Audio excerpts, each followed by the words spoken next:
¿Alguna vez nos hemos preguntado por qué pensamos como pensamos? Bueno, hoy vamos a hacer un viaje en el tiempo para descubrirlo.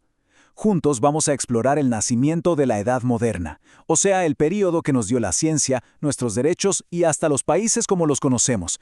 Vamos a ver el origen de nuestro mundo. Para arrancar, pensemos en esto.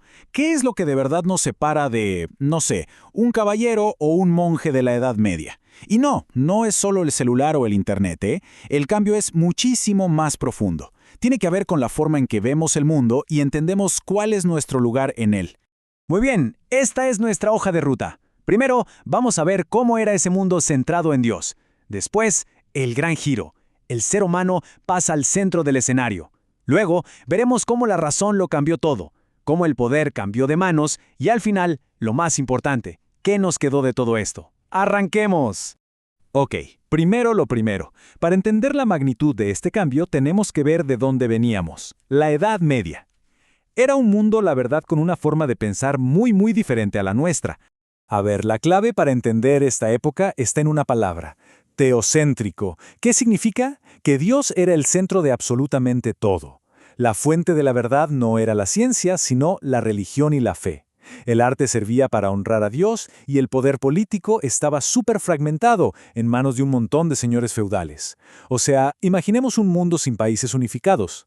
Así estaban las cosas justo antes de que empezara la gran revolución del pensamiento. Y entonces, algo increíble comenzó a gestarse, sobre todo en ciudades italianas como Florencia. Surgió un movimiento que iba a cambiar las reglas del juego para siempre: el Renacimiento. La chispa que encendió todo fue el humanismo, y que era básicamente un grupo de pensadores que miraron hacia la antigua Grecia y Roma y redescubrieron una idea que era revolucionaria. El ser humano, como individuo, es increíble. De repente el foco ya no estaba solo en Dios, se empezó a celebrar el talento, la inteligencia y el potencial de las personas. Y miren, nada captura mejor esta nueva forma de ver las cosas que El hombre de Vitruvio de Leonardo da Vinci. Esto no es solo un dibujo, es toda una declaración de principios. Fíjense cómo el ser humano está en el centro, perfecto, simétrico. Se convierte literalmente en la medida de todas las cosas. El mismísimo William Shakespeare lo dijo clarísimo. Esta frase de Hamlet es el puro reflejo de ese nuevo espíritu. Es el asombro, la admiración por todo lo que una persona puede llegar a ser y a hacer. Se empieza a ver al ser humano como la creación más espectacular que existe. Y esta idea de Pico de la Mirándola es, quizá una de las más potentes de la historia. Lo que dice es que los seres humanos, a diferencia de los animales o los ángeles, no nacemos con un destino ya escrito. Somos libres de elegir quiénes queremos ser. La idea de que cada uno forja su propio camino nace acá. Este es el verdadero corazón del pensamiento moderno. Y claro, estas ideas no se quedaron en los libros. Impulsaron una explosión de creatividad y de conocimiento por todos lados. Vemos el genio humano en la cúpula de Brunelleschi, en el arte de Miguel Ángel y, por supuesto, en la ciencia, con Copérnico, que se animó a decir que el Sol, y no la Tierra, era el centro del universo. Y la pieza clave de todo esto, la imprenta. Por primera vez, las ideas podían viajar más rápido que nunca. A ver, si el Renacimiento puso al ser humano en el centro, el siguiente gran movimiento, la Ilustración, le dio su superpoder: la razón. La Ilustración, o el siglo de las luces, hizo justamente eso: encendió la luz de la razón. La idea era simple pero radical. Usando la mente podemos entender el mundo y mejorarlo. Y con esa luz se atrevieron a cuestionarlo todo. ¿Por qué un rey tiene poder absoluto? ¿Por qué hay gente con privilegios solo por nacer en cierta familia? ¿La Iglesia debería gobernar? De todas esas preguntas nacieron las raíces de nuestro mundo. Ideas como la libertad de pensar y de decir lo que se nos dé la gana. La igualdad, esa noción de que todas las personas tenemos derechos solo por existir. Y la soberanía popular, que el poder viene del pueblo, no de un rey que dice que lo eligió Dios. Ojo, no son solo ideas, son los pilares de la democracia. Ahora, claro, estas ideas no se quedaron flotando en el aire. Provocaron un cambio real, súper concreto, en cómo se organizaba el poder. Dieron forma a algo nuevo: el Estado moderno. Este cuadro lo dice todo. Por un lado, el mundo medieval. Un poder súper fragmentado, cada señor con su castillo, su ejército privado, un caos.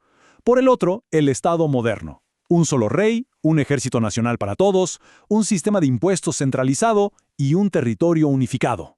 Así, justamente así, nacieron los países. ¿Y cómo se construyó este nuevo Estado? Bueno, con 4 pilares. 1. Se concentra todo el poder en el rey. 2. Se crea una burocracia, o sea, funcionarios que ayudan a administrar el reino. 3. Un sistema de impuestos para financiarlo todo. Y 4. Un ejército profesional que le responde solo al rey. Juntos, estos elementos crearon una máquina de gobierno superpoderosa y centralizada. Pero, claro, los pensadores de la Ilustración vieron un peligro. ¿Qué pasa si todo ese poder en manos de una sola persona se corrompe?